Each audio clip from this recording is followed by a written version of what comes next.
Hello, my dear students. My name is Vikas Sharma. Today we will do topic determinant.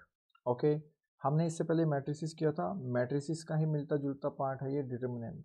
ठीक है, उस ये दोनों एक दूसरे का पार्ट रहते हैं. देखो डिटर्मिनेंट क्या होता है. मैट्रिक्स के अंदर हम क्या करते थे, एक मैट्रिक्स लेते थे. आप ये पिक्चर देख रहे हो जो यहाँ पे मैंने डाली हुई है, वो घूम रही है. देखो एक्स एक्सिस और वाई एक्सिस आपस में चेंजेस हो रहे हैं उनमें, एक्स एक्सिस और वाई एक्सिस में. तो देखो एक मैट्रिक्स है जिसके 4 एलिमेंट हैं, चेंजेस हो रहे हैं उन एलिमेंट्स में. और मैं कह रहा हूँ नीचे क्या लिखा है उसके थोड़ा सा डिटर्मिनेंट लिखा है यहाँ पर. ठीक है, यहाँ पर क्या लिखा है डिटर्मिनेंट. तो इस मैट्रिक्स का जैसे मैंने डिटर्मिनेंट किया तो आपको सिर्फ एक वैल्यू देगा, सिर्फ एक वैल्यू. वो डिपेंड करता है आपके एलिमेंट्स के ऊपर. एलिमेंट्स चेंज होंगे तो वैल्यू भी चेंज होगी. तो इसका मतलब ये ना हो गया कि मैट्रिक्स की हम वैल्यू नहीं निकाल सकते थे. मैट्रिक्स के अंदर सिर्फ हम अरेंजमेंट कर सकते थे एलिमेंट्स की. जो भी आपको डाटा दिया होगा उसकी सिर्फ अरेंजमेंट कर सकते हो. लेकिन डिटर्मिनेंट में क्या होगा, आप उस अरेंजमेंट किए गए डाटास को उसकी वैल्यू भी निकाल सकते हो. बहुत ही अच्छा पॉइंट है. ठीक है, तो बहुत ही इंपॉर्टेंट टॉपिक है ये डिटर्मिनेंट. अब वो वैल्यू कैसे निकाली जाती है, बस उसका तरीका समझना है आपने. सबसे पहले देखते हैं, मैं 2x2 ऑर्डर का निकाल रहा हूँ. लेकिन इससे पहले थोड़ा सा मैं आपको बता देता हूँ डिटर्मिनेंट का सिंबल वगैरह ये बता देता हूँ. देखो डिटर्मिनेंट का सिंबल अगर देखा जाए तो अगर ए मैट्रिक्स आपको दी है, इस तरीके से देते हैं मैट्रिक्स, और मैं कहूँ इसका डिटर्मिनेंट निकालो, तो ए का डिटर्मिनेंट इस तरीके से निकालेंगे और उसको ऐसे डिनोट करते हैं दो डंडों से, जिसे मोड लगाते हैं ना वैसे ही. लेकिन ये मोड नहीं होता, ये डिटर्मिनेंट होता है. ऊपर लिखा होगा डिटर्मिनेंट ऑफ ए. या तो इसको डिनोट करते हैं ऐसे, या फिर डिनोट करते हैं हम खाली लिखते हैं डिटर्मिनेंट ए ऐसे, या फिर करते हैं हम डेल से. तो ये तीन तरीके होते हैं डिटर्मिनेंट को शो करने के. और आपको मैट्रिक्स दी होगी, उसका डिटर्मिनेंट आपको निकालना होगा. Number first information. Second information क्या होती है कि 1 बाय 1 ऑर्डर का अगर आपको दिया है, 2x2 ऑर्डर अगर दिया है, 3x3 अगर ऑर्डर दिया है, इसका मतलब ये है गाइज कि डिटर्मिनेंट सिर्फ पॉसिबल हो सकता है स्क्वायर मैट्रिक्स का. किसका? स्क्वायर मैट्रिक्स का. अभी आपको पता लग जाएगा मैं क्यों कह रहा हूँ. डिटर्मिनेंट सिर्फ स्क्वायर मैट्रिक्स का ही पॉसिबल है, बाकी रेक्टेंगुलर मैट्रिक्स का पॉसिबल नहीं है. सबसे पहले मैं उठा देता हूँ 2x2 ऑर्डर का. अगर मेरे कोई 4 एलिमेंट की अरेंजमेंट करनी है तो मैं आराम से मैट्रिक्स में कर दूंगा, जैसे की भी हुई है इसने. जैसे मैं इसका डिटर्मिनेंट करूंगा डेल, तो जैसे मैं डिटर्मिनेंट करूंगा यहाँ पर, तो ये कैसे होगा, इस एलिमेंट की मल्टीप्लिकेशन होती है इस एलिमेंट के साथ, और फिर माइनस इस एलिमेंट की मल्टीप्लिकेशन इस एलिमेंट के साथ. जो मल्टीप्लाई आएगा उसको माइनस करते हैं, जैसे कि नीचे लिखा हुआ है A11 A22 minus A12 A21. इसको एग्जाम्पल के साथ में समझाता हूँ कैसे कह रहा हूँ.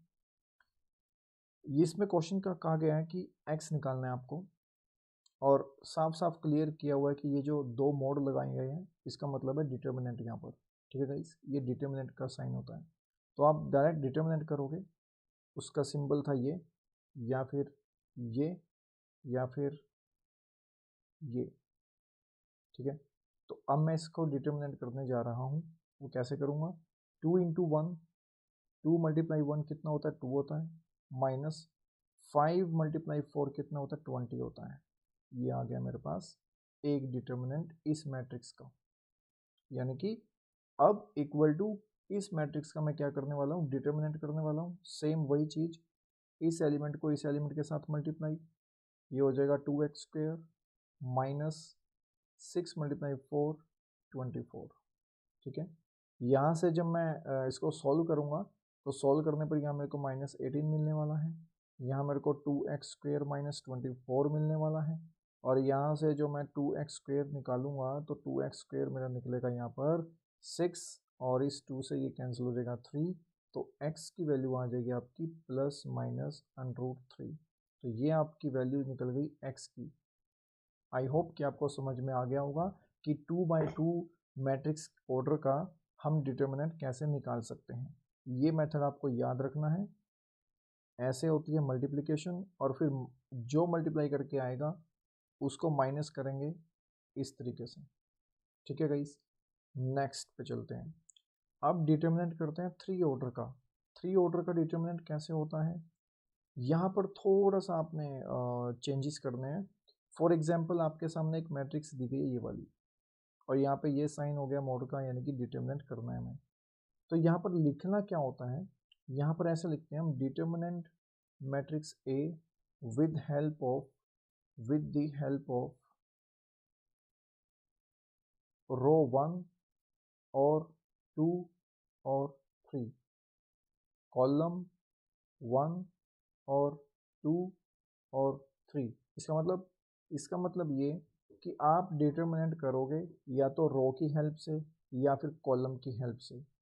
या तो रो 1 ले लो, कोई दिक्कत नहीं है, रो 2 ले लो, कोई दिक्कत नहीं है, रो 3 लोगे तो भी कोई दिक्कत नहीं है। कॉलम 1, कॉलम 2, कॉलम 3 सिमिलरली जो भी कॉलम उठाओ, जो भी रो उठाओगे आप, उसकी हेल्प से आपने डिटर्मिनेंट करना है और आपको एक वैल्यू मिलेगी, और वो वैल्यू रो 1 से निकालोगे तब भी सेम, रो 2 से निकालोगे तब भी सेम मिलेगी, रो 3 से निकालोगे तब भी सेम मिलेगी, कॉलम 1 से निकालोगे तब भी सेम मिलेगी, कॉलम 2 से निकाल लो तब भी सेम मिलेगी, कॉलम 3 से निकालोगे तब भी सेम मिलेगी। पहले मैं आपको बताता हूँ रो 1 से कैसे निकाली जाती है। एग्जाम्पल के तौर पर आपको ये एक मैट्रिक्स दी गई है 2 4 1 3 4 1 5 1 3। ठीक है गाइस, इसका मेरे को डिटरमिनेंट निकालना है। तो आप ये देखोगे, सबसे पहले मैं क्या करूँगा, विद द हेल्प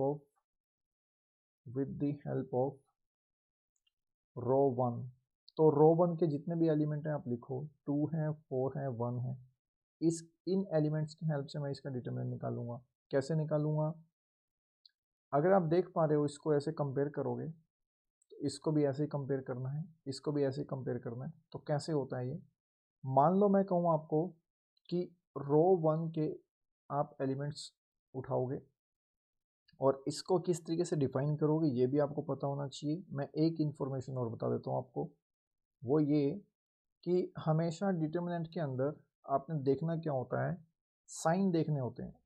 यहाँ पर हमेशा प्लस माइनस प्लस रहता है, यहाँ पर भी हमेशा देखो, यहाँ पर प्लस माइनस प्लस हो गया, यहाँ पर माइनस प्लस माइनस हो गया, यहाँ पर प्लस माइनस प्लस हो गया। इस तरीके से आपने देखने हैं। ये क्या चीज़ है, जब आप रो 1 को उठाओगे तो फर्स्ट एलिमेंट उठाओगे तो यहाँ पर आप प्लस और ये फर्स्ट एलिमेंट करोगे, ठीक है। फिर उठाओगे रो 1 का सेकंड एलिमेंट, बिना सोचे समझे माइनस तो लगाना ही लगाना है, तो यहाँ पर सेकंड एलिमेंट आ जाएगा और फिर आपके बाद में डिटरमिनेंट करोगे। फिर ये प्लस उठाओगे तो यहाँ पर आपने प्लस करना है और थर्ड एलिमेंट यहाँ पर लिख देना है। इसी तरीके से यहाँ पर मैंने लिखा हुआ है, देखो ये हो गया फर्स्ट एलिमेंट ऑफ रो 1, ये आ गया माइनस के साथ सेकंड एलिमेंट ऑफ रो 1, फिर आ गया थर्ड एलिमेंट ऑफ रो 1। ठीक है, तो देख लो यहाँ प्लस था, यहाँ ये माइनस है, यहाँ ये प्लस है। इस तरीके से तो पहला पड़ाव आपने ये क्लियर कर लिया। दूसरे पड़ाव पे चलते हैं। तो जैसे आपने ए एलिमेंट लिया तो इसी ए एलिमेंट का आपने पूरी की पूरी रो छोड़ देनी है और पूरी की पूरी कॉलम छोड़ देनी है। बचेगा क्या आपके पास, ये वे 4 एलिमेंट, और इन्हीं 4 एलिमेंट की क्या करोगे आप, डिटर्मिनेंट करोगे। और आप जानते हो इसको डिटर्मिनेंट कैसे करते हैं, 2 by 2 ऑर्डर का बन गया, this multiply this minus this multiply this. Similarly फिर आ जाओ माइनस बी, सेकेंड एलिमेंट ले लिया आपने बी, अब बी के ही आपने कॉलम छोड़ना है, ये कॉलम छोड़ना है, बी का ही आपने क्या छोड़ना है, रो छोड़ना है, और बी का ही क्या छोड़ना है, कॉलम छोड़ना है। जो एलिमेंट बचेंगे डी जी एफ आई, इसका डिटरमिनेंट कर देना है। सिमिलरली सी के भी कॉलम छोड़ना है, सी का ही रो छोड़ना है, जो एलिमेंट बचेंगे उसका क्या कर देना है, डिटरमिनेंट कर देना है। 2 by 2 का तो आपने सीखा हुआ है, पीछे हमने भी किया था। अब मैं इसको एग्जाम्पल के तौर पे समझाता हूँ। देखो आपने रो 1 की हेल्प से इसका डिटरमिनेंट करेंगे हम इस मैट्रिक्स का।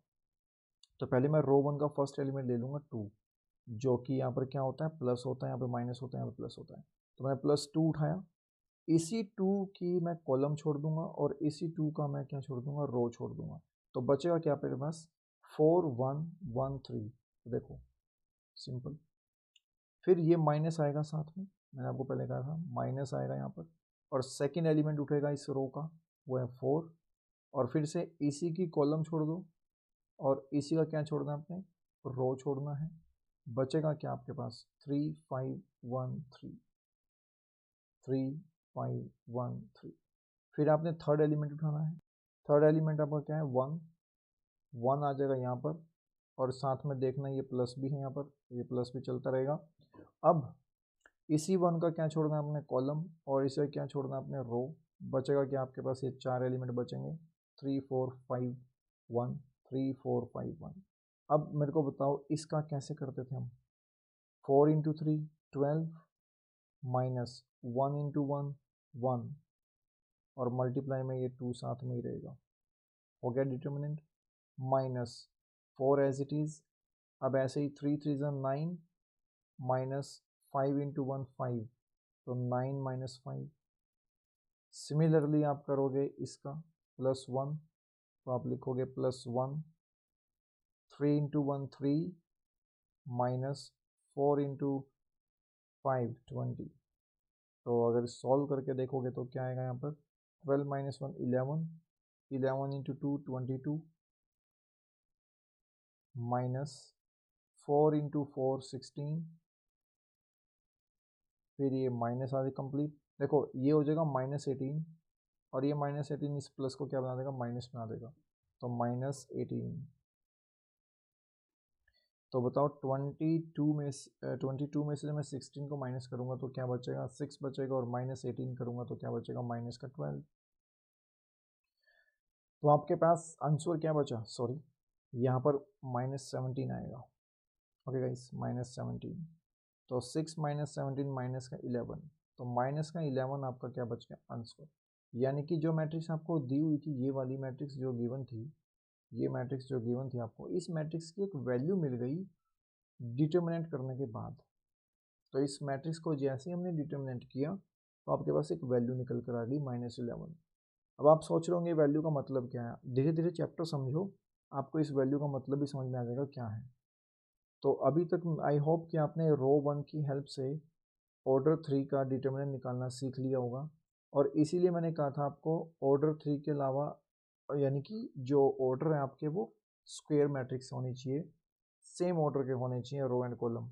ऐसा नहीं कि 3/2 का, 3/2 का पॉसिबल ही नहीं होगा डिटर्मिनेंट निकालना। देख लो आप, अगर मैं यहाँ पे 2 3 4 5 6 7 करूँ और मैं कहूँ इसका डिटर्मिनेंट निकालो, तो आप ये तो कर दोगे कि 2 की रो को छोड़ दो, 2 की कॉलम को छोड़ दो, और ये पकड़ लो।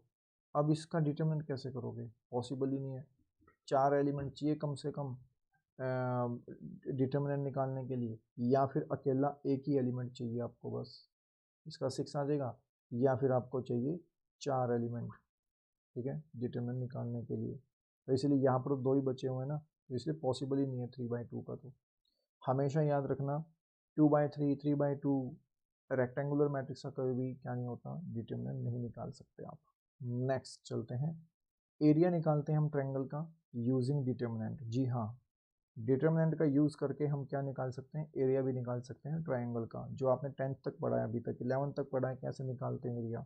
ये एक मॉडिफाइड तरीका होता है एरिया निकालने का, और बहुत ही अच्छा, बहुत ही फटाफट से निकलता है अगर जिसको डिटर्मिनेंट आता होता है। तो एरिया ऑफ ट्रायंगल निकालते हैं हम। चलो मान लो आपके पास एक ट्रायंगल दिया है ऐसे, और यहाँ पे आपको x1 y1 x2 y2 x3 y3 points दिए हुए हैं। तो आपने करना क्या है, एरिया निकालते वक्त हम जानते थे half into base into height होता था। अब की बार डिटरमिनेंट में क्या करना है आपने, x के पॉइंट यहाँ पर लिखने हैं, x1 x2 x3, यानी कि x के पॉइंट की एक अलग कॉलम बना दी आपने, y की पॉइंट की भी एक अलग कॉलम बना लो, y1 y2 y3, और अपने हिसाब से एक 1 1 1 लगाते चलो। जी हाँ, अब ये कैसे है, कैसे बना है ये, उस पर मत जाओ, क्योंकि आपके पास अभी टाइम कम है, इतना कॉन्सेप्ट मत सीखो। बस इतना सीखो कि इसका भी हम इस तरीके से एरिया निकाल सकते हैं, और आपके क्वेश्चन में आएगा, ये पेपर में पक्का आएगा। अब देखो, अब इसका क्या करना है आपने, ये मतलब होता है डिटर्मिनेंट, ठीक है। तो यानी कि जो आपको ये मिल गई ना, अलग से डिटर्मिनेंट मैट्रिक्स मिल गई, इस मैट्रिक्स से आपने क्या करना है, डिटर्मिनेंट निकालना है, और हाफ से क्या कर देना, मल्टीप्लाई कर देना है। अब क्योंकि एरिया हमेशा पॉजिटिव होता है, तो इसका मतलब मोड तो होता नहीं, इसका मतलब तो डिटर्मिनेंट होता है, और डिटर्मिनेंट नेगेटिव भी आ सकता है, पॉजिटिव भी आ सकता है। लेकिन एरिया हमेशा क्या होता है, पॉजिटिव, तो इसीलिए हम क्या लगा देते हैं पूरे के पूरे पे। अब ये जो डंडे लगे हैं ना, ये आपके मोड के डंडे हैं, इसको बोल देंगे मॉडुलस, ये याद रखना। और ये जो लगा है ये होता है डिटर्मिनेंट के डंडे। बस इतना से याद रखना है आपने। तो ये आपका क्या निकल गया, एरिया निकल चुका है ट्राइंगल का। अगर ये तीनों पॉइंट एक ही लाइन में आ जाए तो बन जाता है कोलिनियर। अगर कोलिनियर बन जाता है तो एरिया क्या हो जाएगा आपका, ये जीरो। क्या मान लिए जाएंगे, इस पूरी की पूरी डिटरमिनेंट क्या आ जाएगी आपकी, जीरो के इक्वल आ जाएगी। बहुत ही शानदार पॉइंट है ये, याद रखना इन पॉइंटों को। उसके बाद मैं आपको बताऊंगा ये यूज़ कैसे करना है क्वेश्चन के अंदर। चलो एक क्वेश्चन समझते हैं सबसे पहले इसका। ये पॉजिटिव वाली बात याद रखना, मॉडुलस की और डिटरमिनेंट वाली। चलो यहाँ पर देखते हैं क्वेश्चन दिया हुआ है। एरिया आपको गिवन है 35 स्क्वायर यूनिट, ठीक है। एक ट्रायंगल का एरिया गिवन है, वर्टेसिस भी गिवन है। आपको क्या निकालना है, के की वैल्यू निकालनी है। क्वेश्चन आ गया होगा समझ में, एक ट्रायंगल के वर्टेसिस दिए हैं और उसका एरिया भी दिया है और के की वैल्यू निकालनी है। तो सबसे पहले हम निकाल लें एरिया क्या होता है, उसको डिनोट करते हैं हम इस तरीके से। और हाफ एक्स का पॉइंट हम क्या लगाते हैं, कॉलम बना लें एक्स के पॉइंट की 2 5 के -6 4 4, ये y के पॉइंट 1 1 1 मैं अपने तरीके से लगाऊंगा। और उसके बाद हम क्या करते थे, यहाँ पर एक मोड भी लगाते थे, ठीक है। अब इसका जो एरिया दिया हुआ है वो क्या दिया हुआ है, 35 दिया हुआ है, तो मैं इसको 35 लिख देता हूँ। कंप्लीट एरिया क्या दिया हुआ है, 35 दिया हुआ है। अब देखना गाइज, जैसे मैं इस मोड को हटाऊंगा, ये जो मॉडुलस है, जैसे इस मॉडुलस को हटाऊंगा तो मॉडुलस हटाते ही क्या साइन आते हैं जानते हो, ये वही बच्चा जानता है जिसने बेसिक किया होगा। जैसे ही मोड हटाओगे तो प्लस माइनस साइन आता है यहाँ पर।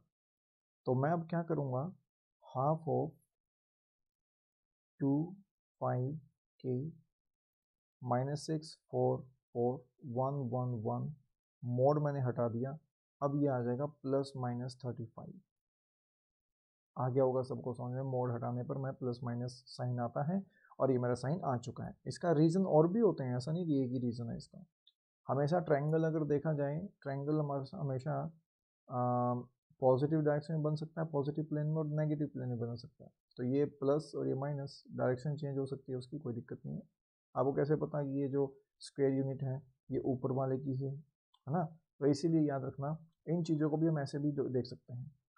और भी रीज़न है इसका, लेकिन अभी फ़िलहाल बताने का कोई मतलब औचित्य नहीं है। नेक्स्ट करते हैं हम इसके बाद। देखो, अगर मेरे को ये ऐसे दिया हुआ है, मेरे को एरिया गिवन है, तो मेरे को फटाक से यहाँ पर डिटर्मिनेंट निकाल देना है। डिटर्मिनेंट जैसे ही निकलेगा तभी ही आपकी वैल्यू निकलेगी के की। तो देखो हाफ। अब यहाँ पर मैं आपको बताने वाला हूँ कि कॉलम से कैसे करते थे हम।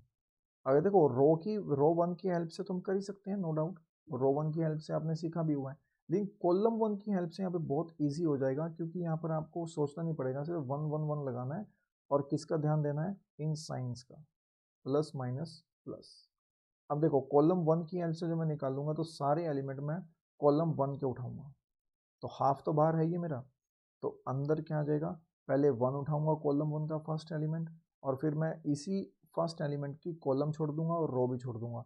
तो इसी का मैं कॉलम छोड़ रहा हूँ और इसी का रो। तो आप छुपा के देख लो, ये पॉइंट आपको मिलने वाले हैं 5K 4 4, 5K 4 4। फिर ये नेगेटिव साइन आ जाएगा, माइनस, और सेकंड एलिमेंट क्या है मेरा कॉलम का, 1 है। और फिर इसी का मैं क्या छोड़ दूंगा, रो, और इसी की क्या छोड़ दूंगा मैं, कॉलम। तो बचेगा क्या मेरे पास, 2 6 के 4, 2 6 के 4। सिमिलरली थर्ड एलिमेंट पे चलते हैं कॉलम के, वो है आपका 1। तो मैंने इसीलिए कहा था कि इजी रहेगा कॉलम 1 से अगर हम करेंगे तो। अब देखो यहाँ पर जब मैं करूँगा तो यहाँ पर जो ये वाला एलिमेंट है, इसी का मैं क्या छोड़ दूंगा, रो, और इसी क्या छोड़ दूंगा, कॉलम।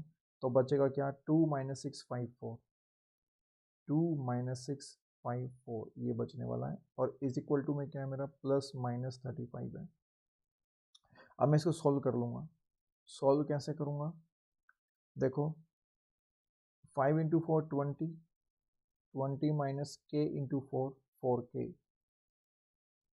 ओके गाइस, माइनस का 1 और मैं इसको सॉल्व करूँगा 2 इंटू 4 8, 8 माइनस के इंटू माइनस 6, माइनस का 6 के प्लस 1, 2 इंटू 4 8, 8 माइनस माइनस 30 और is equal two plus minus 35 और हाफ यहाँ पर है सबके, पूरे में लगेगा हाफ तो जो सॉल्व करके आएगा। इसको सॉल्व कर लेते हैं 20 माइनस 4 के, तो ये पूरा सॉल्व करके आ जाएगा 50 माइनस 10 के और हाफ वहाँ पर कर लेना सॉल्व, इसको कोई ज़्यादा बड़ी बात नहीं है। तो जैसे मैं 2 से कट करूँगा इनको तो यहाँ बचेगा आपके पास 25 माइनस 5 के is equal two plus minus 35। अब देखो यहाँ पर 25 माइनस 5 के is equal two plus minus 35 आने पर, तो एक बार तो मैं इसको प्लस यूज़ करूँगा 35 को और एक बार माइनस यूज़ करूँगा। तो फर्स्ट केस मेरा क्या होगा, अगर मैं 25 माइनस 5 के को प्लस ले लूँ 35, तो यहाँ से के की वैल्यू क्या आएगी आपके पास, माइनस 5 के इज इक्वल टू 35 माइनस 25। तो के की वैल्यू आ जाएगी यहाँ से 25 माइनस 35 माइनस 25 10 10 और ये माइनस का 2 करके देख लेना, यही आएगी। और अगर मैं यहाँ पर नेगेटिव ले लेता हूँ इस चीज़ को माइनस 35 को, तो नेगेटिव लेने पर के की वैल्यू देखो क्या आएगी अब 35 प्लस का हो जाएगा 25, तो इट मीन्स माइनस माइनस से कैंसिल हो जाएगा। और देखो यहाँ पर अगर मैं माइनस ले लेता हूँ ना इस चीज़ को, अगर मैं यहाँ पर माइनस ले लेता हूँ 25 माइनस 5 के इज इक्वल टू माइनस 35, तो यहाँ पर माइनस 5 के इज इक्वल टू, ये भी माइनस जाएगा, माइनस माइनस प्लस हो जाएंगे और माइनस के माइनस 60 आ जाएगा, माइनस से माइनस कैंसिल, तो के की वैल्यू आ जाएगी 12। तो अब ऐसा ऑप्शन देखो जो के एक तो 12 आ रहा हो और एक आ रहा हो -2, तो डी आ रहा है, तो D is the right answer. I hope कि आपको समझ में आ गया होगा, कोई लंबा चौड़ा कोई मैंने कुछ नहीं समझाया ऐसा कि जिससे आपको डर लग गया हो इस क्वेश्चन से, है ना। तो आप दोबारा रिपीट करोगे ना एक बार इस वीडियो को, तो आपको परफेक्ट समझ में आ जाएगा कि 35 का प्लस माइनस कैसे हो गया और किस तरीके से कॉलम 1 से मैंने किया, ठीक है, और किस तरीके से मैंने फिर आगे प्लस माइनस 1 करके आंसर निकाला। नेक्स्ट करते हैं, नेक्स्ट हम अब बात करते हैं माइनर्स एंड कोफैक्टर्स की। क्या होते हैं माइनर्स और क्या होते हैं कोफैक्टर्स, ध्यान से देखना इस चीज़ को। माइनर्स एंड कोफैक्टर्स मैं डायरेक्ट आपको क्वेश्चन करके बता रहा हूँ कि क्या होते हैं। डेफिनेशन क्या होती है ये मैं अभी भी कह रहा हूँ, अभी आपको कोई रिलेवेंट नहीं है ये करना कि डेफिनेशन क्या है, इसकी पूरी डिटेल में समझना, इसका कोई मतलब उचित नहीं बनता, आपकी टर्म 1 बस आने वाली है। तो आप ये समझो क्वेश्चन से कैसे कर सकते हो, आफ्टर ऑल तो अपने क्वेश्चन ही सॉल्व करने हैं, डेफिनेशन तो वहाँ कोई पूछने नहीं वाला आपसे पेपर में। तो सीधी सी बात है, यहाँ पर अगर मैं माइनस निकालूं तो माइनस को डिनोट करते हैं हम कैपिटल एम से, ठीक है। अब ये आप जानते होंगे A11 का पॉइंट क्या है यहाँ पर इस मैट्रिक्स के अंदर 1, तो A12 का पॉइंट क्या है आपके पास -2, A13 का क्या है A12 हो गया, और फिर है A21 वो क्या है आपके पास 4, और A22 वो क्या आपके पास 3। अगर मैं कहूँ माइनर्स निकालो तो देखना माइनस कैसे निकलते हैं।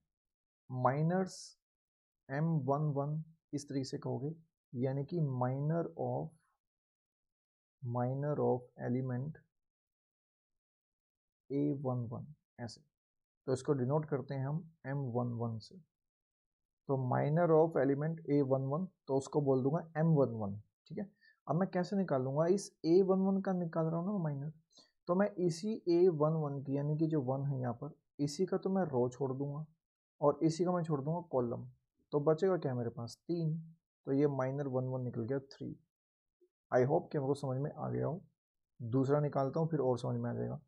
माइनर ऑफ एलिमेंट A12, तो इस A12 का A12 क्या है मेरे पास, A12 है मेरे पास -2, इसी का क्या छोड़ दो रो और इसी की क्या छोड़ दो कॉलम, क्या बच गया आपके पास 4, तो माइनर 1 2 क्या आ गया मेरे पास 4 आ गया। ऐसे ही माइनर निकालना है आपने, माइनर ऑफ एलिमेंट A21 का, A21 क्या है 4, 4 का क्या छोड़ दो कॉलम, 4 की क्या छोड़ दो रो, बचेगा क्या आपके पास -2, तो M21 बच जाएगा आपके पास -2।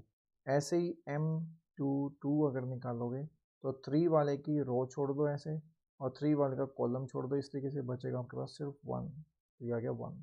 तो इसे बोलते हैं माइनर निकालना। क्या बोलते हैं इसको? माइनर्स निकालना बोलते हैं इसको। अब इसी तरीके से मैं कोफैक्टर निकालना सिखाता हूँ इसी मैट्रिक्स का, तो आप फटाक से समझ जाओगे, कोई ज़्यादा बड़ी बात नहीं है कोफैक्टर्स भी निकालना। तो देखो कोफैक्टर्स, अगर बात करूँ कोफैक्टर निकालने की, तो कोफैक्टर्स ही माइनस से ही निकलते हैं। कैसे निकलते हैं? जैसे आपने एक फैक्टर माइनर निकाला था, माइनर क्या निकाला था आपने? M11, वो क्या निकला था अपना? 3 निकला था। अगर मैं इसका कोफैक्टर निकालूं तो उसको डिनोट करते हैं हम A11 से। अब ऐसे ही M12 निकाला था मैंने, M12 माइनर क्या निकला था हमारा? 124 निकला था। इसी का मैं कोफैक्टर निकालूंगा A12 का, डिनोट करने का तरीका है ये। फिर M21 क्या निकला था मेरा? M21 निकला -2, इसी का मैं क्या निकालूंगा? कोफैक्टर 21 का, A21 का। फिर M22 क्या निकला था मेरे पास? 1, इसी का मैं निकालूंगा कोफैक्टर निकालूंगा A22। बस ध्यान से देखना है कोफैक्टर में, ये कोफैक्टर्स हैं। कोफैक्टर में आपने करना क्या है? -1 हर जगह लेना है, हर जगह -1 लेना है, हर जगह -1 लेना है, हर जगह। और इस -1 की पावर बनानी है आपने क्या? जो आपने ये 1 1 लिया है ना, ये 1 1 जो लिया है, 1 + 1 2, ये जो 1 2 लिया है ना, 1 + 2 3, पावर बनती जा रही है, ऑब्जर्व करते चले जाओ। 2 और 1 लिया है, 2 1, तो 2 + 1 3, फिर 2 2 लिया है, 2 + 2 4। तो ऐसे ही -1 की पावर 2, -1 की पावर 3, -1 की पावर 3, -1 की पावर 4, क्या आता रहेगा? -1। अब देखो, और साथ में क्या रखना है आपने? यहाँ पर मल्टीप्लाई करवा देना है माइनर्स की, M11, M12, M21 और M22। ठीक है। अब देखो नई चीज़ क्या मिलेगी आपको? जैसे मैं A11 निकालूंगा, तो मैं जानता हूँ 1 + 1 2 इवन है, तो -1 की पावर इवन क्या होगी? 1 + 1 यानी कि 2, पॉजिटिव ही होगी ना, पॉजिटिव ही होगी। तो यानी कि -1 का स्क्वायर और इनटू में M1, जो कि माइनर था, माइनर क्या था मेरे पास? 3, तो बस 3 इंटू -1 की पावर 2 क्या होगा? 3 का 3 रहेगा ना, कोई चेंजेस नहीं रहेंगे। तो इस तरीके से आपको क्या मिलने वाले हैं? फैक्टर्स मिलने वाले हैं, कोफैक्टर्स। अब मैं इसको ठीक ढंग से करूँ, ये देखो कोफैक्टर A11 यानी कि -1 की पावर 2, A12 यानी कि -1 की पावर 3, और A21 यानी -1 की पावर 3, A22 यानी -1 की पावर 4, और यहाँ पर -1, M11 का पॉइंट क्या था? 3, मल्टीप्लाई हुई। M12 का पॉइंट क्या था आपके पास? 4, मल्टीप्लाई हो गई। M21 का पॉइंट क्या था? -2, ओके, और M22 का पॉइंट था 1। तो यहाँ से देखो पॉजिटिव 3 ही रहेगा, अगर यानी कि ये हमारा M11 भी वही सेम था, कोई साइन चेंज नहीं हुआ, पॉजिटिव का पॉजिटिव ही था, यहाँ पर 3 था तो यहाँ पर भी 3 है। कोफैक्टर M12 क्या था मेरा? M12 था 4, तो देखो 4 से जब मैं इसको मल्टीप्लाई करूंगा -1 की पावर 3, नेगेटिव देगा, नेगेटिव देगा, तो ये -4 हो जाएगा। तो यानी कि जहाँ आपको ओड मिले ना 1 + 2, यानी कि ओड है 3, तो -1 की पावर 3, तो जैसे ही ओड वाली वैल्यू मिलेगी तो आपको साइन ऑटोमेटिकली चेंज हो जाएंगे, प्लस का माइनस, माइनस का प्लस। तो देखो यहाँ पर ओड है तो ये माइनस है तो +2 हो जाएगा, यहाँ पर इवन है तो प्लस का 1 ही रहेगा। ठीक है, तो m जो 2 2 था वो सेम रहा, m जो 2 1 था ना, M21 था -2, यहाँ के इसके साइन हो गया चेंज, +2, क्यों? क्योंकि 2 + 1 क्या है? ओड है। बस इतना सा देखना, तो ये मिल गया आपको कोफैक्टर्स। ये अब क्या मिल गए? कोफैक्टर्स, इन्हें बोलते हैं कोफैक्टर्स। आई होप कि आपको समझ में आ गया होगा, दोबारा रिपीट करके देख लेना, दोबारा फिर से समझ में आ जाएगा। चलिए एक क्वेश्चन करते हैं इसके बेस पर। माइनर्स निकालने हैं, कोफैक्टर्स निकालने हैं एलिमेंट्स के, और फिर उसको डिटर्मिनेट करना है, और आपको ये वेरीफाई करना है। ये मैंने इसलिए क्वेश्चन दिया है, अदरवाइज ना लेता, क्योंकि ऑप्शन में भी आ सकते हैं आपके ऑब्जेक्टिव में कि ये बताओ किसके इक्वल है, 0 के, 2 के, 3 के, किसके, ऐसे भी आ सकता है पेपर में, और आपको क्लियर भी हो जाएगा। अब देखो सबसे पहले मेरे को कौन सा क्या निकालना पड़ेगा? मेरे को A11 एलिमेंट है, ये एलिमेंट होते हैं, और A मैंने क्या कहा था, ये क्या होते हैं? आपके कोफैक्टर्स होते हैं। तो अगर कोफैक्टर है तो माइनस भी निकालने पड़ेंगे, ठीक है ना। तो बहुत ही अच्छा क्वेश्चन है, यहाँ पर कोफैक्टर्स भी निकालने आ जाएंगे और माइनस भी निकालने आ जाएंगे। तो फटाफट से कर लेते हैं। तो सबसे पहले M31 निकालेंगे। क्यों निकालेंगे? क्योंकि मेरे को A31 भी निकालना है। A31 का मतलब क्या है? 4, 3 + 1 4, यानी कि -1 की पावर 4। यानी कि जो भी M31 निकलेगा ना, है ना, उसका साइन चेंज नहीं होगा। अगर माइनस कुछ भी निकले, माइनस निकलेगा तो A31 भी वही रहेगा, साइन चेंज नहीं होगा। कोफैक्टर का मतलब होता है सिर्फ साइन चेंज होना। लग गया होगा आपने पता, पहले हमने अभी किया था। कोफैक्टर का सिर्फ माइनस के साइन चेंज करता है कोफैक्टर, है ना। इसके बेस पर 3 1 दिया है तो 3 + 1 4 इवन है, -1 की पावर इवन है तो कोई चेंज साइन नहीं होगा, इस तरीके से। तो पहले हम M31 निकाल लेते हैं। M31 का पॉइंट कौन सा होता है? ये होता है M31 तो ये पॉइंट होता है। इसी का क्या छोड़ दो? रो। इसी क्या छोड़ दो? कॉलम। बच क्या गया आपके पास? -3054। इसका आप क्या करोगे? डिटर्मिनेंट करोगे। जैसे डिटर्मिनेंट करोगे तो क्या निकलने वाला है आपको? -3 × 4, ये हो जाएगा -12, और -0 × 5 0। तो क्या मिलने वाला है? -12 मिलने वाला है। ये तो मिल गया आपको M31। अगर मैं इसका A31 निकालूं तो, यानी कोफैक्टर निकालूं तो आपको पता है 3 + 1 4 होता है, -1 की पावर 4 मल्टीप्लाई में माइनस होता है, यानी कि माइनस का 12 आ जाएगा यहाँ पर, है ना। तो ये तो होगा इवन, तो प्लस ही रहेगा, और ये जो माइनस है, माइनस का माइनस रहेगा, तो ये माइनस का 12। यानी कि जो M31 था वही A31 भी आ गया। नेक्स्ट करते हैं, कौन सा निकालना है हमें? A32 निकालना है। तो M32 निकालना पड़ेगा मेरे को पहले। तो M32 कैसे निकालूंगा? 32 का कौन सा पॉइंट होता है? M32 का 5। तो इसी की क्या छोड़ दो? कॉलम। और इसे क्या छोड़ दो? रो। क्या बचेगा आपके पास? 2654, 2654 कर दो डिटरमिनेंट। 2 × 4 8, -6 × 5, 6 × 5 कितना आ जाएगा? 6 5 या 30। तो ये हो जाएगा आपके पास माइनस का 22। ये तो आ गया आपके पास M32। अगर मुझे यहाँ पर A32 निकालना पड़ जाए, इसी का मेरे को कोफैक्टर निकालना पड़ जाए, तो -1 की पावर 3 + 2 कितनी होती है? 5, है ना। और मल्टीप्लाई में M32 कितना निकला हमारा? -22, -22। अब देखो, ये तो आपको ओड है, -1 की पावर तो नेगेटिव देगा, और -22 माइनर निकला हुआ है, तो ये प्लस का 22 हो जाएगा। यानी कि ये निकल गया हमारा A32। जो माइनर क्या निकला था? ये हमारा -22, और कोफैक्टर क्या निकल गया? +22। यही मैंने आपको कहा था कि सिर्फ ये देखना है आपको, 32 ओड बन रहा है तो चेंज होगा साइन, नहीं बन रहा तो साइन चेंज नहीं होगा। अब चलते हैं हम M33 वाले पॉइंट पे। M33 का पॉइंट -7, -7। इसी का क्या छोड़ दो? और कॉलम। इसे क्या छोड़ दो? कॉलम। रो एंड कॉलम दोनों छोड़ दिए। क्या बच गया आपके पास? 2 -3 6 0। तो 2 -3 6 0, फटाफट से डिटर्मिनेंट कर देते हैं इसका। क्या आ जाएगा इसका डिटर्मिनेंट? 2 × 0 0, -6 × -3, माइनस का 18, माइनस माइनस प्लस हो जाएगा 18। ये तो हो गया आपके पास M33। अब मुझे निकालना है A33। 3 + 3 6, इवन है, इवन है तो साइन चेंज नहीं होगा, 18 का 18 ही रहेगा। बस मिल गया आपको। यानी कि ये तो मिल गया आपको 18, ये मिल गया था आपको A32 22, और ये कोफैक्टर मिल गया था आपको -12।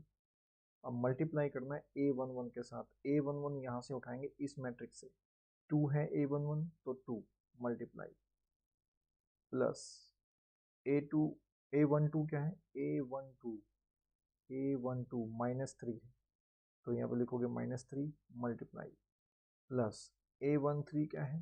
5 है, तो लिखोगे 5, और ये मल्टीप्लाई। क्या ये कि 0 आ रहा है? देखें, 2 × 12 माइनस का 24, माइनस का 66, और प्लस 5 8 40 5 90। तो ये कितना होता है आपका? 90, -90 + 90 0। वेरीफाइड हो गया। तो ये था हमारा माइनस एंड कोफैक्टर्स निकालने का एक तरीका। और अब देखते हैं एडजॉइंट ऑफ अ मैट्रिक्स क्या होता है। ये भी आपका वही सेम माइनर कोफैक्टर्स भी निकालने पड़ेंगे इसके अंदर, है ना। तो एडजॉइंट ऑफ मैट्रिक्स कैसे निकालते हैं, जो आपके कोफैक्टर्स आएंगे, है ना, उनकी एक मैट्रिक्स बना लेना, उस मैट्रिक्स को क्या कर दो, ट्रांसपोज कर दो, तो आपको एडजॉइंट मिल जाता है। देखते हैं कैसे। सबसे पहले यहाँ से कोफैक्टर निकालेंगे हम इसके। कोफैक्टर निकालने के लिए माइनर M11 निकालूंगा। M11 का मतलब है इसको छोड़ दो, इसको छोड़ दो, बच गया 4, तो M11 आ गया 4। फिर M12 निकालूंगा। अब मैं किसको छोड़ूंगा, 3 की रो को, 3 की कॉलम को, तो बच गया 1, तो ये आ जाएगा 1। अब मैं निकालूंगा M21, 1 की रो और इसको छोड़ दो, कॉलम को छोड़ दो, तो बचेगा 3, ठीक है। और M22 क्या आ जाएगा आपके पास, 4 वाली सबको छोड़ दो, बचेगा 2, बचेगा 2। अब इसके मैं क्या निकाल दूंगा, कोफैक्टर A11, साइन चेंज नहीं होगी, 4 का 4 रहेगा। A12 साइन चेंज होंगे क्योंकि 1 + 2 ओड है, तो -1। और A21 साइन चेंज होंगे क्योंकि 2 + 1 कितना होता है, 3, 3 मतलब ओड, -1 की पावर ओड तो माइनस, और ये प्लस दिया हुआ है तो -3। अब आ जाओ A22, A22 यानी कि इवन, इवन है तो ये साइन चेंज नहीं होगा, 2 का 2 ही रहेगा। अब ये जो कोफैक्टर्स आपको मिल गए, इन कोफैक्टर्स की क्या निकाल लो, एक मैट्रिक्स बना लो। वो बन जाएगी 4A11, A11, A12 -1, A21 का पॉइंट है आपका -3, और A22 का पॉइंट है 2। ये बन गया आपकी एक मैट्रिक्स, ठीक है। ये बन गई एक मैट्रिक्स। इसका अगर मैं ट्रांसपोज कर दूं, इसका नाम दे दो B या A दे दो, चलो इसका नाम दोबारा से A। अगर मैं, ये बन गई नई मैट्रिक्स आ गई मेरी, एक नई मैट्रिक्स आ गई। इसका मैं क्या करने वाला हूँ, ट्रांसपोज करने वाला हूँ। ट्रांसपोज तो आप जानते हो ना, कॉलम का रो, रो में कॉलम चेंज हो जाता है। तो 4 -1 रो है अगर यहाँ पे, तो यहाँ पे कॉलम बन जाएगी, यानी कि 4 -1, और -2 और 3, -3 और 2 है तो रो है, तो यहाँ पे कॉलम बन जाएंगी -3 और 2। ये हो गया आपके पास ट्रांसपोज। तो जैसे आपको ये मैट्रिक्स मिली, इसको बोलते हैं हम एडजॉइंट ऑफ ए। ये हो गया आपके पास एडजॉइंट ऑफ ए, ठीक है गाइस। इसको बोलते हैं एडजॉइंट ऑफ ए निकालना। आई होप कि आपको समझ में आ गया होगा। ये थ्योरम दी हुई है इसकी, और ये थ्योरम क्या है मैं आपको बता देता हूँ। अगर मैं किसी एक मैट्रिक्स को लूँ और उस मैट्रिक्स का मैं एडजॉइंट निकालता हूँ, और फिर मैं इन दोनों को मल्टीप्लाई करता हूँ, जो एडजॉइंट ऑफ ए आएगा ना मेरा, इसी मैट्रिक्स का मैंने एडजॉइंट निकाला और उसी मैट्रिक्स में मैंने मल्टीप्लाई कर दिया। या फिर यूँ कह लो कि एडजॉइंट ऑफ ए पहले लिख दो और फिर उसको ए से ऐसे मल्टीप्लाई कर दो, तो इसका आंसर क्या आने वाला है आपको, जो आंसर मिलेगा ना इसको मल्टीप्लाई करके, वही आंसर आपको इसको यहाँ ऐसे मिलता है कि पहले ए का डिटरमिनेंट करो और फिर उसको आइडेंटिटी से मल्टीप्लाई कर दो, सेम आंसर देगा ये आपको। तो ये है आपकी एक थ्योरम। जैसे हमने पीछे क्वेश्चन किया है अभी ये वाला, तो जो एडजॉइंट ऑफ ए निकला है ये वाला, ये जो निकला, अगर मैं इसकी मल्टीप्लाई इसके साथ कर दूं, तो जो मल्टीप्लिकेशन करके आंसर आएगा वो वही आंसर आएगा जो मैं ए का डिटर्मिनेंट निकाल के आइडेंटिटी के साथ जब मैं मल्टीप्लाई कर दूंगा, वो आंसर आएगा इसका। ओके गाइस, आई होप कि आपको समझ में आ गया हो। नेक्स्ट, नेक्स्ट बोलता है कि अगर कोई डिटर्मिनेंट जीरो के इक्वल आ जाए किसी भी मैट्रिक्स का, तो उसको हम बोलते हैं सिंगुलर मैट्रिक्स। जैसे ये एक मैट्रिक्स है आपकी, और अगर मैं इस मैट्रिक्स का डिटर्मिनेंट करूं, तो 1 × 8 8, -4 × 2 8, 8 - 8 0, तो ए का डिटर्मिनेंट किसके इक्वल आ गया, 0 के इक्वल आ गया, तो इसको बोल दूंगा मैं सिंगुलर मैट्रिक्स है। अगर उसका डिटर्मिनेंट, ए का डिटर्मिनेंट 0 के इक्वल नहीं आता है, तो मैं उसको बोलता हूँ नॉन सिंगुलर, कि वो सिंगुलर नहीं, जैसे कि यहाँ पे दिखाया हुआ है। तो ये नॉन सिंगुलर मैट्रिक्स है। क्यों कर रहा हूँ पता लग जाएगा आपको। अब हम चलते हैं इनवर्स निकालते हैं इसका।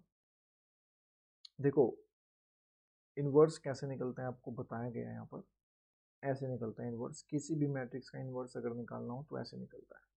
ये नहीं होता है इसका मतलब कि कभी ये समझ लो कि इसका मतलब ये होता है, ये गलत हो जाएगा आपका, ऐसा नहीं होता कभी भी, ठीक है गाइस। ऐसा कभी नहीं होता कि ए का इनवर्स 1/a के आ जाए। ये मैट्रिक्स है, अगर मैट्रिक्स में ऐसा कभी नहीं होता। अगर ए का इनवर्स निकालना है तो ये वाला मेथड अप्लाई करना पड़ेगा, 1 को डिवाइड करना पड़ेगा उसके डिटर्मिनेंट के साथ, और एडजॉइंट ऑफ ए से क्या करनी पड़ेगी, मल्टीप्लाई करवानी पड़ेगी। तो अब खुद देखो आप खुद देखो कि अगर मैं कहूँ 1/a का डिटर्मिनेंट और मल्टीप्लाई है एडजॉइंट ऑफ a, अगर गाइज ये 0 आ जाए तो क्या फॉर्म बन जाएगी यहाँ पर? आप कहोगे सर किसी के भी नीचे 0, 1 के नीचे 0 अनडिफाइंड देगा, तो इसीलिए वहाँ पर क्या लिखा था कि ये 0 होगा या फिर a का डिटरमिनेंट नॉट इक्वल टू 0 होगा। अगर नॉट इक्वल टू 0 होगा तो आप कह सकते हो ना फिर कि इन्वर्स पॉसिबल है, क्योंकि अगर a का डिटरमिनेंट 0 हो गया तो ये 1/0 तो इनफाइनाइट बना देगा, अनडिफाइंड बना देगा। तो अनडिफाइंड तो कोई चीज़ होती नहीं, तो इन्वर्स पॉसिबल ही नहीं होगा। तो इसका क्या मतलब हुआ? इसका ये मतलब हुआ a इन्वर्स कब एग्जिस्ट करेगा? ये एग्जिस्ट ही कब करेगा? जब कोई मैट्रिक्स आपकी क्या होगी? नॉन सिंगुलर होगी। ठीक है, नॉन सिंगुलर अगर होगी तो आप इन्वर्स निकाल सकते हो, अदरवाइज वो इन्वर्स निकालना पॉसिबल नहीं होगा। ठीक है गाइस, तो चलो स्टार्ट करते हैं क्वेश्चन को करना। सबसे पहले एक मैट्रिक्स दी हुई है वाली, और इस मैट्रिक्स का हम इन्वर्स निकालना है। इन्वर्स निकालने के लिए सबसे पहले चेक करते हैं कि ये सिंगुलर भी है कि नहीं। तो पहले ए का डिटर्मिनेंट निकाल लेते हैं रो 1 की हेल्प से। अब मैं डायरेक्ट लिख रहा हूँ 2 लिख रहा हूँ, और फिर मैं लिख रहा हूँ ये छोड़ दो ये छोड़ दो, 2 इंटू 2 4, 4 माइनस 1 इंटू 1 3, फिर -1। -1 क्यों आया जानते हो? प्लस -1 होता है, तो -1।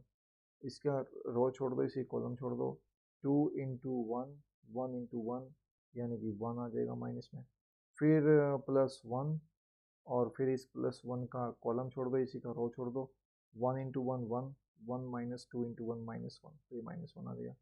तो 2 इंटू 3 6, 6 माइनस 1 -1 यानी कि -1 यानी कि 6 माइनस के 2 विल बी इक्वल टू 4, तो which is not equal to 0। तो अगर a नॉट इक्वल टू 0 है तो क्या होगी? वो नॉन सिंगुलर। तो इसका मतलब इसका इन्वर्स क्या है? पॉसिबल है। अगर इन्वर्स पॉसिबल है तो हमने एडजॉइंट ऑफ a निकालना पड़ जाएगा अभी, क्योंकि a का डिटरमिनेंट तो मैं निकाल लिया 4 है। अब एडजॉइंट ऑफ a निकालना है, और एडजॉइंट ऑफ a कैसे निकलता था? को फैक्टर की एक मैट्रिक्स बनेगी, उस मैट्रिक्स का आपने ट्रांसपोज करना है, तो वो आपका क्या हो जाएगा? एडजॉइंट ऑफ a हो जाएगा। तो गाइस ये एक थ्योरम थी जिसमें ये बता रहा था कि नॉन सिंगुलर पर ही इन्वर्स पॉसिबल हो सकता है। तो मैंने उसका रीज़न आपको बता दिया क्यों है ऐसा। चलिए, इन्वर्स निकालना है तो आप इन्वर्स निकाल सकते हो। सबसे पहले इसका एडजॉइंट ऑफ ए निकालोगे, यानी कि कोफैक्टर की मैट्रिक्स बनाओ, उसको ट्रांसपोज करो, और फिर उसको 1/4 से क्या कर दो? डिवाइड। 1/4 से क्यों? क्योंकि ए का डिटरमिनेंट जो निकला था हमारा 4 निकला था। नेक्स्ट करते हैं फटाफट से application of determinants and matrices. ठीक है, देखो एप्लीकेशन क्या होगी, इसमें दो चीज आती है, एक तो कंसिस्टेंट सिस्टम आता है और एक इनकंसिस्टेंट सिस्टम आता है। इसका मतलब कंसिस्टेंसी कब होगी और इनकंसिस्टेंट कब होगा? याद करो 10th क्लास में आप करते थे, इक्वेशन के यूनिक सॉल्यूशन होते थे, मैनी सॉल्यूशन होते थे, नो सॉल्यूशन होता था। इसी तरीके से यहाँ पर भी है। अगर मैं आपको कहूँ कि कंसिस्टेंट सिस्टम क्या होगा, मान लीजिए कि कोई भी एक सिस्टम ऑफ इक्वेशन दी है आपको, है ना, और वो कंसिस्टेंट कब होगा? जब उसका एक ही सॉल्यूशन होगा। यहाँ पर कैसे होता है? मान लो आपने कोई एक मैट्रिक्स दे दी, उसका डिटर्मिनेंट कर दिया, और कुछ ना कुछ निकल गया, वो डिटर्मिनेंट कुछ भी निकल जाएगा, कोई भी वैल्यू, जैसे पीछे वाली 4 निकली थी हमारी, तो वो एक यूनिक सॉल्यूशन हो गया ना। तो अगर यूनिक सॉल्यूशन हो गया तो उसको हम कंसिस्टेंट बोल देंगे। ठीक है, अगर वो 0 मिला, है ना, अगर मान लो वो आपको दे ही नहीं रहा है सिस्टम इक्वेशन में, तो यानी कि आप समझो वो क्या हो जाएगा? इनकंसिस्टेंट हो जाएगा। ठीक है, तो ये तो हो गया इसका छोटा सा पार्ट यहाँ पर, लेकिन इसका नेक्स्ट पार्ट जब मैं करूँगा तो यहाँ पर देखना केस 1 क्या होगा। मैंने क्या बोला यहाँ पर अभी कि A is a non singular matrix then it is inverse exist. तो मैंने आपको बताया था उसका इनवर्स एग्जिस्ट करता है। वो क्यों करता है? वो इसी तरीके से करता है। मान लो आपको कोई इक्वेशन दी हुई है, मान लो आपको इक्वेशन दे दी 1 2 3, ऐसे भी नहीं, x plus y plus z is equal to 20, 2x plus 3y plus 2z is equal to 40, ऐसे, और x minus y minus z is equal to 10। अब आपने क्या करना है? एक ए मैट्रिक्स बनानी है। ए मैट्रिक्स कैसे बनाओगे? x का कोफिशिएंट क्या है? 1, यहाँ पर क्या है? 2, यहाँ पर क्या है? 1, तो इसके कॉलम बना लोगे 1 2 1। y का कोफिशिएंट क्या है? 1, यहाँ पर क्या है +3, यहाँ पर क्या है -1, तो उसकी एक कॉलम बना लोगे 1 3 -1। सिमिलरली z का कॉलम क्या है, कोफिशिएंट क्या है, z का कोफिशिएंट क्या है, z का कोफिशिएंट क्या है 1 2 -1, इस तरीके से। तो जैसे आपको ये मैट्रिक्स मिली, अब बना लोगे आप एक मैट्रिक्स वेरिएबल की मैट्रिक्स, जिसको हम बोलते हैं एक्स मैट्रिक्स। वो क्या हो जाएगी आपकी एक्स वाई जेड, जितने वेरिएबल होंगे उसको ऐसे लिख लो।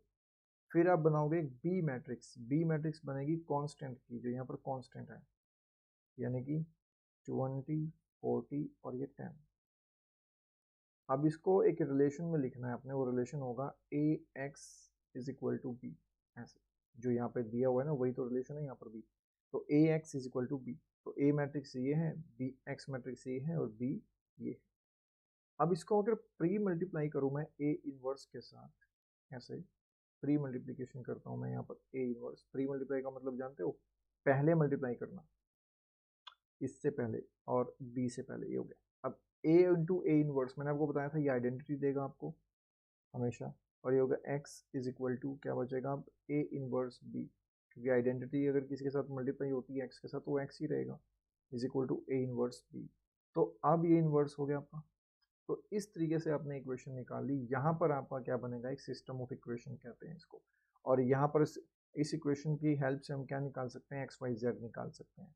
तो मैंने बताया था ना आपको कि मैट्रिक्स की शुरुआत ही इसलिए हुई थी क्योंकि एक्स वाई जेड निकालना है, लेकिन विदाउट डिटर्मिनेंट उसका पॉसिबल नहीं होता। वैल्यू निकालने के लिए हमें डिटर्मिनेंट की जरूरत पड़ती है, इसीलिए डिटर्मिनेंट में सीख रहे हैं हम एक्स वाई जेड निकालना।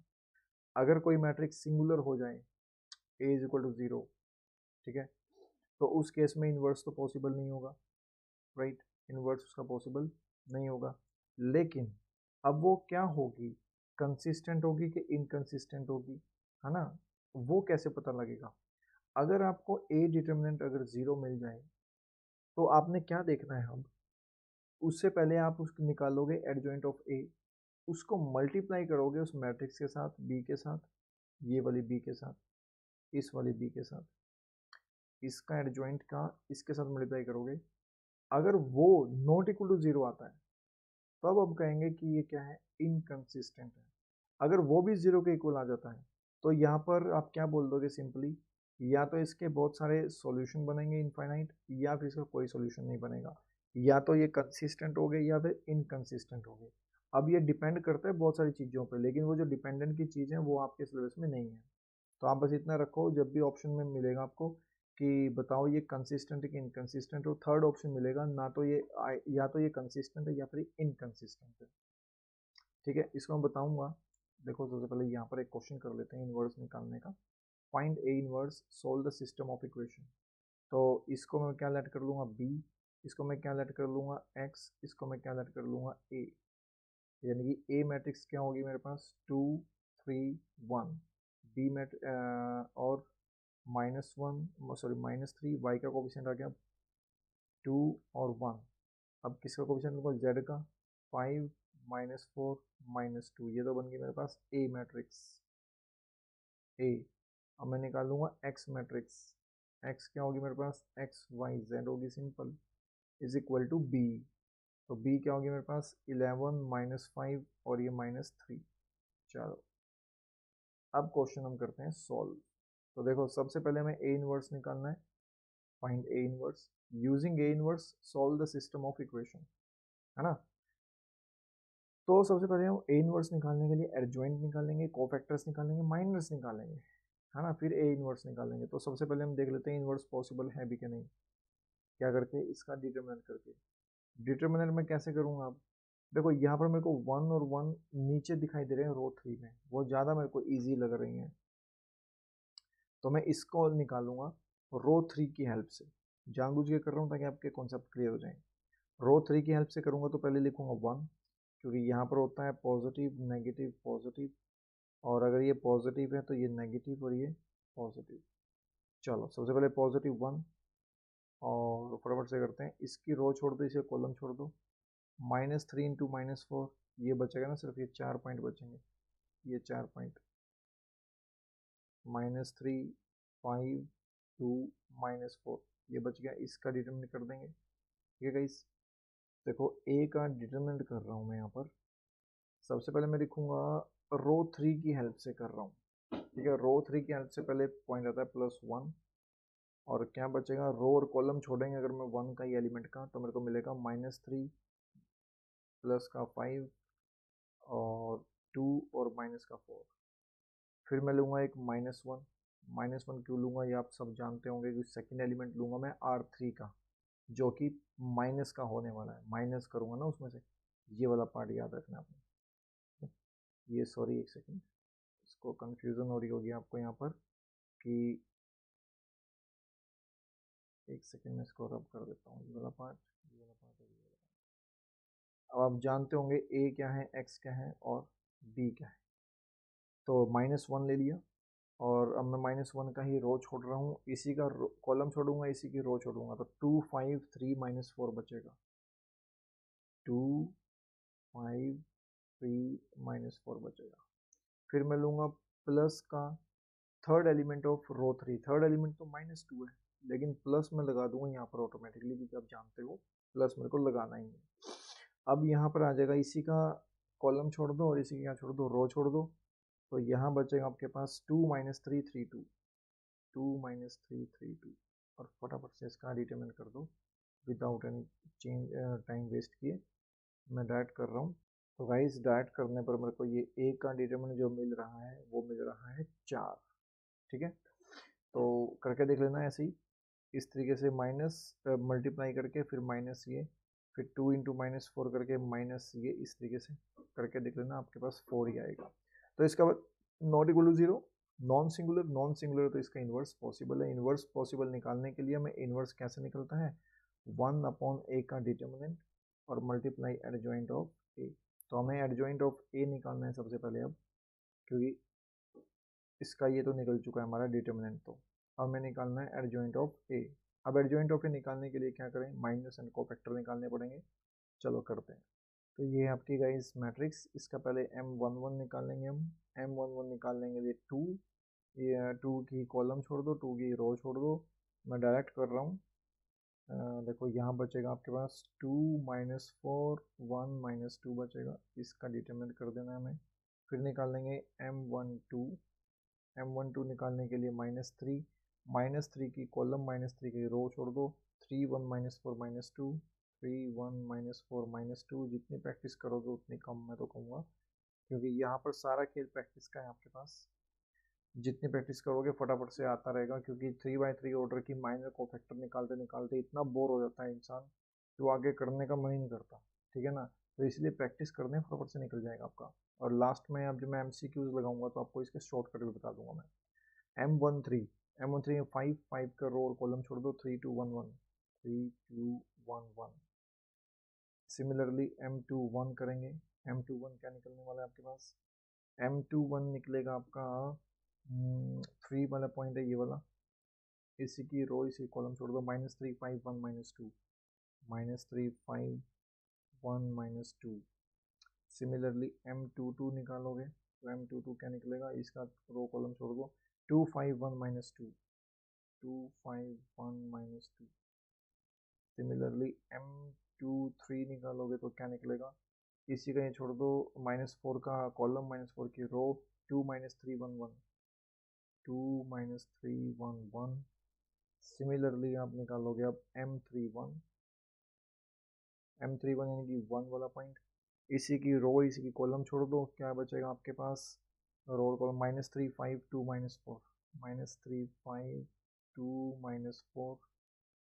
सिमिलरली M32 निकालोगे तो क्या निकलेगा, M32 यानी कि यहाँ से ये छोड़ दो, ये छोड़ दो, ये और ये, 2 5 3 -4, 2 5 3 -4।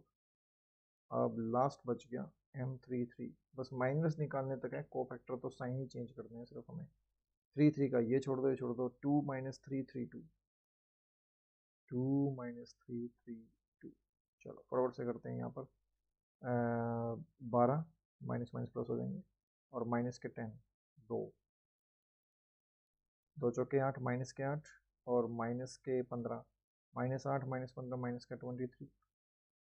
फटाफट 2 2 ज़ा 4, माइनस माइनस प्लस हो जाएगा, क्यों हो जाएगा, 4 माइनस और -3 इंटू 3 माइनस का 9 तो प्लस हो जाएगा, ये 13 बचेगा यहाँ पर। अब चलते हैं M11 पर। 2 इंटू -2 -4 -4 और फिर से माइनस माइनस प्लस हो जाएगा, -4 -4 इंटू 1 इस तरीके से। भाई इसका ध्यान देखना, माइनस माइनस माइनस बहुत सारे माइनस माइनस आएंगे इसमें। तो -4 और ये माइनस माइनस प्लस तो 0। M12 3 इंटू -2 -6 और प्लस का 4 -6 प्लस 4 माइनस का 2। 3 इंटू 1 3 3 और -1 इंटू 2 2 तो 1। 3 into -3 into -2 3 to 6 6 -5 1। 2 into -2 -4 minus का 5 -2 -5 माइनस का 7। 2 इंटू 1 1 1 1 1 माइनस और माइनस प्लस 3 तो 2 और प्लस 3 5। अब फटाफट से कोफैक्टर्स निकाल लेते हैं।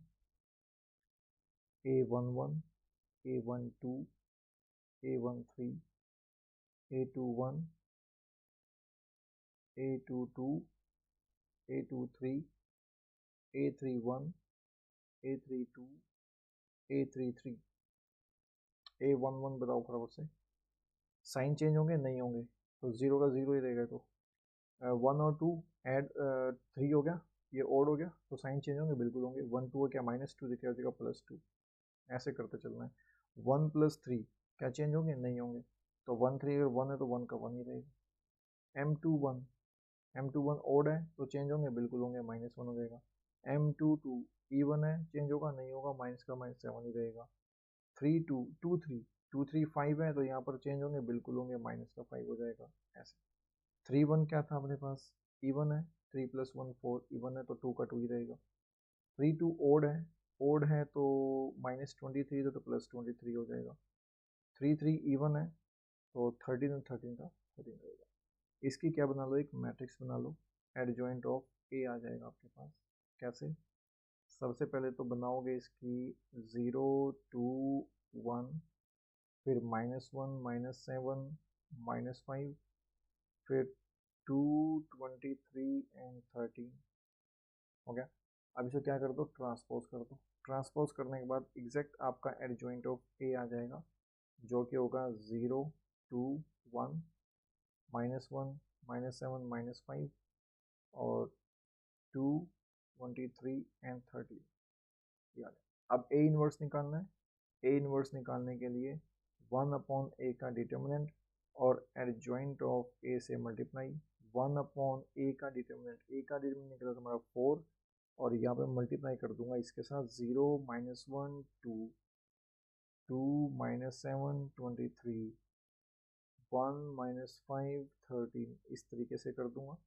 और जैसे मैं अंदर 1/4 से मल्टीप्लाई करूंगा सबको, तो मेरे पास जो भी आंसर आएगा ये आपका क्या निकल जाएगा, ए का इन्वर्स निकल जाएगा। ठीक है, इस तरीके से निकालेंगे ए का इन्वर्स। और अभी तो वो भी रह गया आपका सिस्टम ऑफ इक्वेशन, वो भी बता देता हूँ कैसे करनी होती है वो वाली चीज़। अब देखो यहाँ पर ए का डिटर्मिनेंट आपका नॉट इक्वल टू 0 है, यानी कि सॉल्यूशन तो बनेंगे इसके, है ना। तो यहाँ पर आपने देखना क्या है अब, तो गाइस यहाँ पर मैं एक चीज़ दिखा देता हूँ आपको। यहाँ पर ना ये जो -7 है, ये मेरे से गलत हो गया, क्योंकि A22 जो है ना, A22 यानी कि ये वाला पॉइंट, अगर मैं इसका रो कॉलम छोड़ूंगा, इसी की मैं रो छोड़ूंगा इस तरीके से, तो 2 5 1 -2 आने वाला है। तो 2 5 1 -2, तो 2 2 ज़ा 4 -4 और -5 -9 आना था यहाँ पर, -9 आना था यहाँ पर, और ये प्लस का 9 हो जाएगा, सॉरी माइनस का माइनस ही रहेगा। ठीक है, और फिर -9 और ये -9 और ये -9। ठीक है, और अब हम देखते हैं ए का डिटर्मिनेंट क्या आने वाला है। 4 नहीं था ये, ए का डिटर्मिनेंट देखते हैं क्या आएगा। देखो यहाँ से अगर मैं ए का डिटर्मिनेंट निकालूँ, तो मैं इसको रब करके निकालता हूँ, एक सेकंड। तो यहाँ पर ए का डिटर्मिनेंट आ रहा था मेरे पास -1, मैंने वो गलती कर दी थी 4 निकाल के। तो देखो अब ए इनवर्स निकालना था मेरे को, मैंने क्या कहा था, A X is equal to B, हमारे पास इक्वेशन दी हुई है। अब ए इसकी एक मैट्रिक्स थी ये वाली, एक्स हमारी एक्स वाई जेड, यहाँ पर एक्स वाई जेड करते थे हम, एक्स वाई जेड, और इज इक्वल टू बी हमारी थी 11 -5 और -3 ऐसे थी। तो ये ए एक्स इक्वल टू बी थी, और मैंने कहा था प्री मल्टीप्लाई करके लो याद करो, प्री मल्टीप्लाई ऐसे करते थे हम इस तरीके से, तो यहाँ से एक्स निकल जाता था ए इनवर्स बी। तो यहाँ पर एक्स की जो मैट्रिक्स है वो क्या थी हमारे पास, एक्स वाई जेड। तो ये एक्स वाई जेड कैसे निकलेगा, जब मैं ए इनवर्स को मल्टीप्लाई कर दूंगा बी के साथ, 11 -5 -3 के साथ, और मेरे पास इनवर्स क्या निकलेगा, इनवर्स मेरे पास निकला था A inverse equal to 1 divide by A का डिटर्मिनेंट और एडजॉइंट ऑफ ए। तो वो क्या निकला था हमारे पास, ये क्या निकला है डिटर्मिनेंट, वैल्यू रख दूँ मैं डिटर्मिनेंट की यहाँ पर, -1 हो जाएगा, और एडजॉइंट ऑफ ए जो निकला था हमारे पास वो ये निकला था 0 -1 2 2। देखो गाइस, जैसे मैं -1 से अंदर मल्टीप्लाई करूंगा तो सब प्लस का माइनस, माइनस का प्लस हो जाएगा। तो मैं यहाँ पे लिख रहा हूँ 0 प्लस का 1 माइनस का 2 माइनस का 2 प्लस का 9 माइनस का 23 माइनस का 1 प्लस का 5 माइनस का 13। ये हो जाएगा गाइस। अब यहाँ से ध्यान से समझना, ये निकल गया आपका ए इनवर्स और ये आपका बी, और ए इनवर्स यहाँ से निकाला है मैंने, ठीक है, वैल्यू पुट करके ए डिटर्मिनेंट की -1, और एडजॉइंट ऑफ ए मेरा निकला था वो आप अभी मैंने निकाला था, यहाँ पर निकाला था, ये रहा, और उसके बाद मैं यहाँ पर आया हूँ। उसके बाद मैं इस दोनों की मल्टीप्लाई करूँगा, तो मेरे पास एक्स वाई और जेड आ जाएगा। क्या आएगा देखते हैं। जैसे मैं इन दोनों की मल्टीप्लाई करूँगा, फर्स्ट रो की इस कॉलम के साथ कंप्लीट के साथ, फिर सेकंड रो की इस कंप्लीट कॉलम के साथ, फिर थर्ड रो की भी इस कॉलम कंप्लीट कॉलम के साथ, जो आंसर आएगा मेरा, यहाँ करके आपको आना चाहिए मल्टीप्लिकेशन, जो आंसर आएगा वो आएगा। मैं करके देख लेता हूँ इसको रफ साइड में, और फिर मैं आपको डायरेक्ट बता देता हूँ क्या वैल्यू आएगी यहाँ पर। तो मल्टीप्लाई करके आ रही है मेरे पास 1 2 3। तो यहाँ पे x की वैल्यू क्या आ गई 1, y की क्या आ गई 2, z की क्या आ गई 3। बस यही आपको निकालना था गाइस, यही आपने देखना है, सॉल्व करो सिस्टम ऑफ इक्वेशन को, x y z निकालनी है। तो ये था आपका आज का डिटर्मिनेंट का टॉपिक। आई होप कि आपको ये समझ में आ गया होगा, नहीं आया होगा तो एक बार दोबारा फिर देख लेना, आपको कंप्लीट समझ में आ जाएगा। Thank you so much.